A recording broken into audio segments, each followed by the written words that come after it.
American Leaders and Heroes by Wilbur F. Gordy. Christopher Columbus and the Discovery of America, 1436 to 1506. From very early times there existed overland routes of trade between Europe and Asia. During the Middle Ages, traffic over these routes greatly increased, so that by the 15th century a large and profitable trade was carried on between the West and the East. Merchants in Western Europe grew rich through trade in the silks, spices, and precious stones that were brought by caravan and ship from India, China, and Japan. But in 1453 the Turks conquered Constantinople, and by frequent attacks upon Christian vessels in the Mediterranean, made the old routes unsafe. A more practicable one became necessary.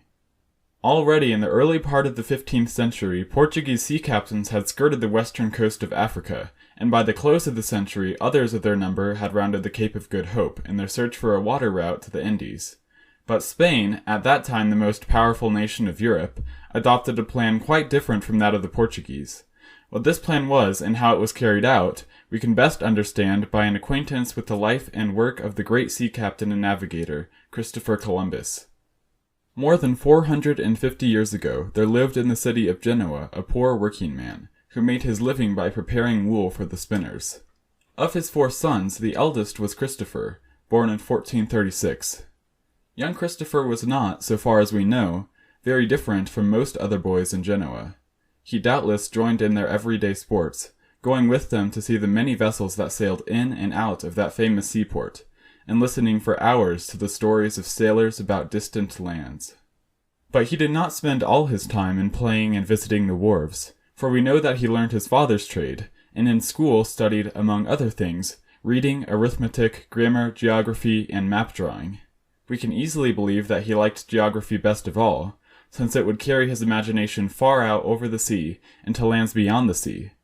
In map drawing he acquired such skill that when he became a man he could earn his living, when occasion demanded, by making maps and charts. Beyond these facts, little is known about the boyhood and youth of Columbus. Very likely much of his early life was spent upon the sea, sailing on the Mediterranean and along the west coast of Africa. Once he went as far north as England, and perhaps even farther, but of this we are not certain. In the course of many voyages he heard much of the work done by Portuguese sailors and discoverers, for Portugal was at that time one of the greatest sea powers of the world. As Lisbon, the capital of Portugal, was naturally a center for seafaring men, and as it was also the home of his brother Bartholomew, Columbus, at the age of about 35, went there to live. Columbus was a man of commanding presence. He was large, tall, and dignified in bearing, with a ruddy complexion and piercing blue-gray eyes. By the time he was 30, his hair had become white, and fell in wavy locks about his shoulders. Although his life of hardship and poverty compelled him to be plain and simple in food and dress, he always had the air of a gentleman, and his manners were pleasing and courteous. But he had a strong will, which overcame difficulties that would have overwhelmed most men. While at Lisbon, Columbus married a woman far above him in social position, and went with her to live on a little island of the Madeiras, where her family had business interests. Meanwhile, he was turning over in his mind schemes for a future voyage to the countries of the Far East. His native city, Genoa, had grown rich in trading in the silks, spices, and precious stones of the Indies, but the journey overland was dangerous, and a water route was much desired. This need the Portuguese had felt along with the rest of Europe, and for a long time Portuguese sea captains had been slowly but surely finding their way down the west coast of Africa in search of a passage around the southern cape. This route would be easier and cheaper than the old one through the Mediterranean and across Asia. But Columbus thought out a more daring course, by which he planned to sail directly west from the Canary Islands, across the Atlantic Ocean, expecting at the end of his voyage to find the far-famed Indies. Columbus was so full of his plan that it became the great thought of his life. A water route which would safely bring the wealth of the East to the doors of Europe would be the greatest discovery of the age. Moreover, his ambition was spurred by the thrilling account of a noted traveler, Marco Polo, who, 2 centuries before, had brought back from far-off China wonderful tales of golden palaces, of marvelous rivers crossed by marble bridges, and of countless treasures of gold, silver, and jewels. About 1484, Columbus laid his scheme before King John of Portugal. The king would not promise his assistance, but he borrowed hints from the charts of Columbus and sent men of his own to learn whether they could reach land by sailing west. Meeting with stormy weather and fearing the unknown expanse of ocean, the sailors soon put back to port and brought word that there was no land to be seen. When Columbus heard what the king had done, he was very indignant, and at once quitted Portugal for Spain. The future appeared gloomy enough to the poor navigator without a helping friend. With bitter memories, he shook off the dust of Lisbon, and, leading by the hand his little son Diego, 4 or 5 years old, trudged wearily on his journey. Columbus took Diego to the home of the boy's aunt, who lived not far from Palos, and, leaving him in her care, went in search of the king and queen of Spain, Ferdinand and Isabella.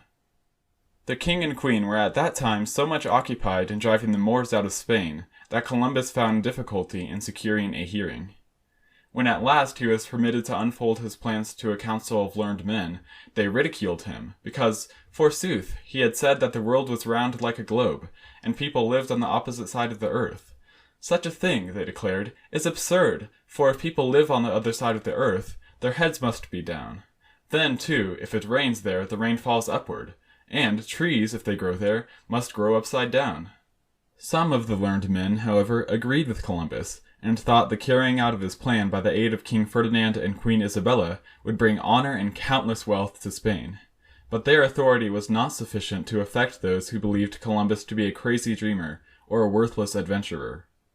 Month after month, year after year, Columbus cherished his ambitious scheme, encouraged by the few friends who were ready to use their influence for him. He followed the king and queen from place to place as they moved their camp in the course of the war, and he sometimes fought bravely in the Spanish army. But in face of scorn and ridicule, he never gave up hope of success. These were days of great trial, when even the boys in the streets tapped their foreheads as he passed by, and pointed their fingers at him with a peculiar smile. In the autumn of 1491, Columbus made up his mind to leave Spain and try his fortune in France.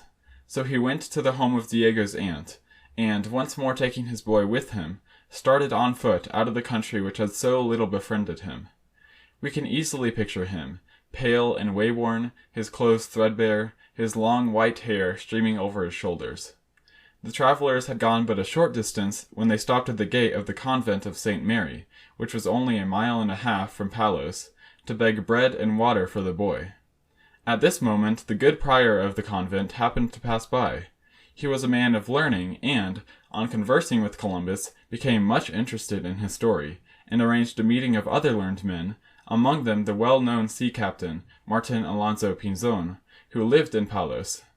The plans of Columbus appealed so strongly to the sea captain that he promised not only to furnish money for an expedition, but to accompany it himself.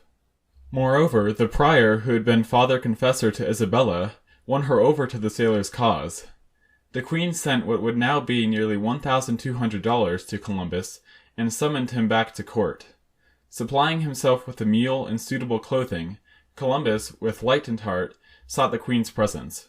She approved his plan, but Columbus demanded so great a reward for his services as leader of the expedition that the queen refused to come to any agreement with him and let him go. Columbus, in disgust, mounted his mule and started once more for France.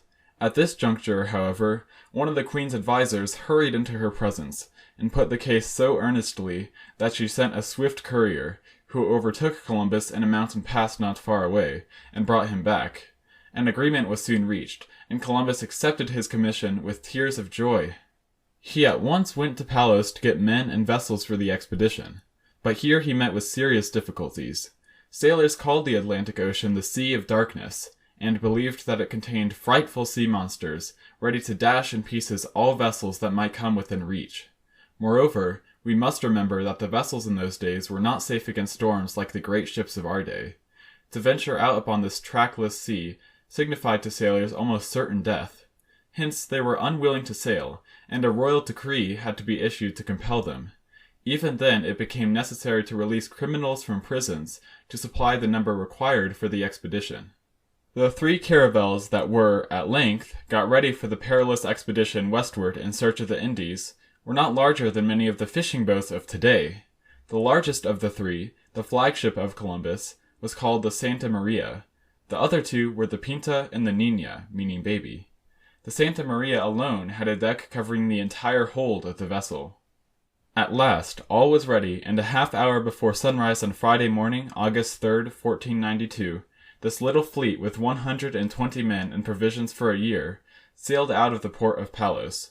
It was a sorrowful hour for the poor sailors, who felt that they had looked upon their homes and their friends for the last time. Columbus steered for the Canaries, where he delayed 3 weeks to repair the rudder of the Pinta. On September 6th he set sail again. When once out of sight of land, the sailors, overcome with fear, cried and sobbed like children, but new trials awaited them. At the end of a week, the compass needle no longer pointed to the North Star, and this strange fact filled the superstitious sailors with alarm. Great was their consternation when, a few days later, the vessels entered vast stretches of seaweed. At first, the little fleet easily plowed its way through this mass of floating green, but at the end of 3 days, on account of a light wind, the vessels moved more slowly. In their dismay, the sailors feared that the vessels might never get through this immense sea of grass, but might have to lie there and rot, or, perhaps escaping this danger, run upon rocks and shoals lying just beneath the grass and be broken in pieces. Though they were in the midst of obstacles apparently insurmountable, they were also in the path of the trade winds that steadily bore them onward. But in their terror, the sailors imagined that they could never return because the wind would not allow them to sail in the opposite direction. When the wind began to blow from the southwest, they were once more relieved of their fears. After many days, all hearts were gladdened by the sight of birds, which indicated that land was near. It was an idle hope. Again and again some eager-eyed sailor shouted land, but found later that he was looking at distant clouds. The crews were in despair. Now, in the belt of trade winds that were steadily blowing them farther and farther from home and friends, they cried in dismay, "We can never return to Spain. We are lost. What shall we do?" They begged Columbus to turn back. They became angry when he refused, and declared he was crazy and was leading them all to destruction.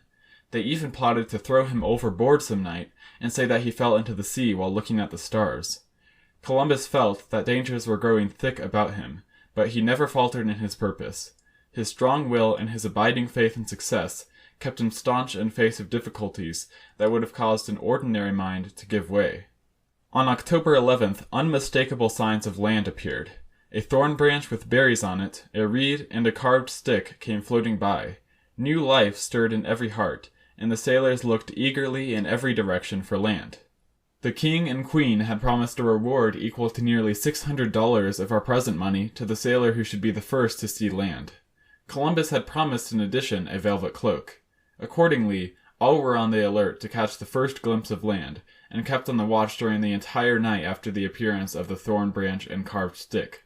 About 10 o'clock, Columbus himself saw in the distance a light, which looked like a torch in the hands of someone moving along the shore.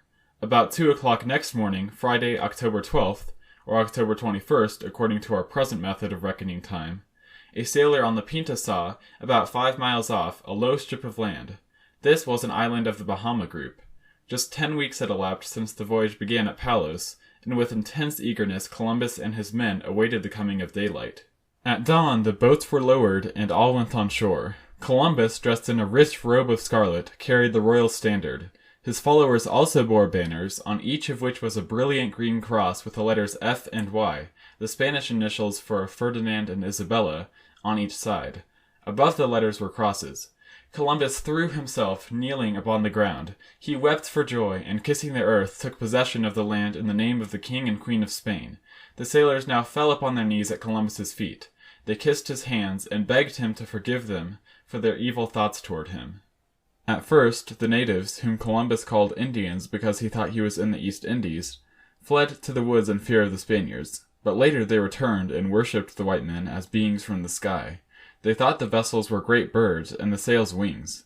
The Spaniards at once began to trade with the Indians, giving them such trifles as tiny bells, red caps, and glass beads, in exchange for tame parrots, cotton yarn, and a few small ornaments of gold, such as the natives wore in their noses. According to the interesting description of the natives that Columbus wrote in his journal, they were very poor, dark-skinned, and naked. All of them seemed to be young and of strong build, with coarse black hair hanging long behind, but cut short over their foreheads. Their bodies were painted with various colors and in all manner of ways. The men carried sticks, pointed with fish bones for javelins, and moved their canoes with paddles that looked like wooden shovels. The canoes, made out of single trunks of trees, were in some cases large enough to carry 40 men. The dwellings, which were clustered together in groups of 12 to 15, were shaped like tents and had high chimneys. Inside the tents, hanging between posts, were nets used as beds and called hammocks.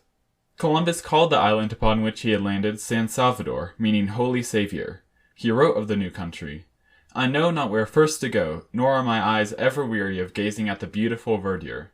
The singing of the birds is such that it seems as if one would never desire to depart hence. There are flocks of parrots that obscure the sun, and other birds of many kinds, large and small, entirely different from ours. Trees, also, of 1,000 species, each having its particular fruit, and all of marvelous flavor." Columbus sailed along the coast of Cuba and Haiti, landing here and there, and sent parties inland to find out what they could about the land and its people.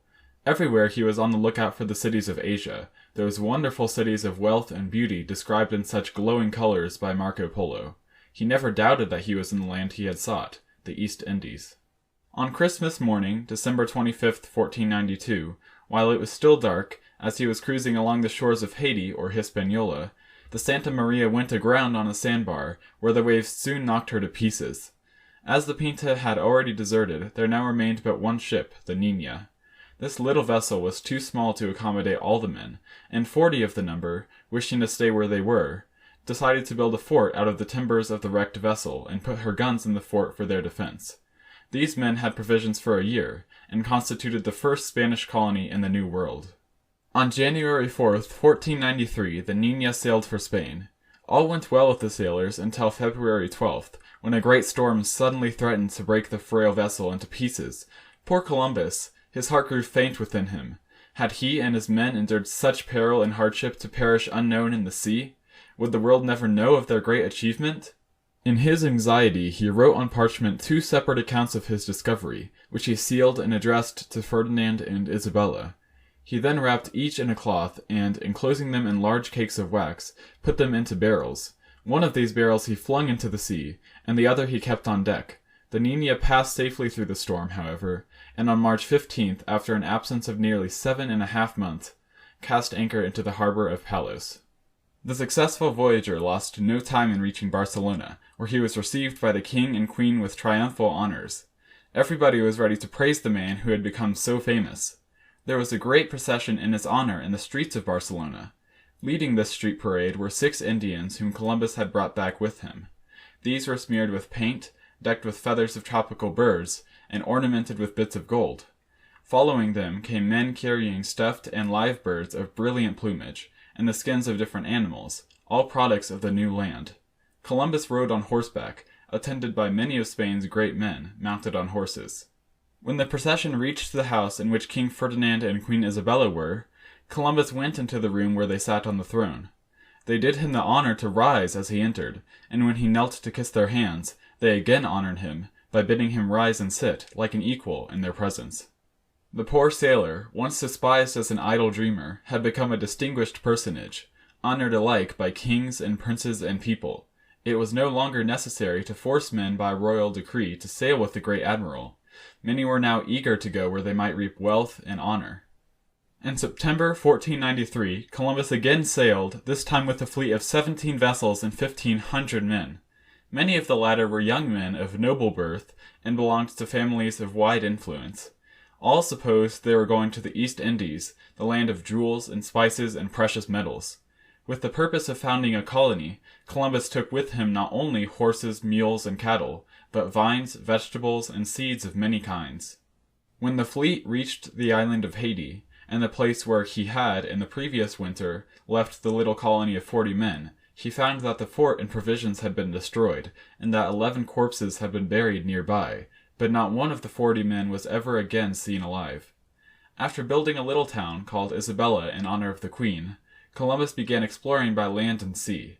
He found much that was beautiful and interesting, but much more that was disappointing. Moreover, the Indians were sometimes unfriendly, and his own men were often unruly and treacherous.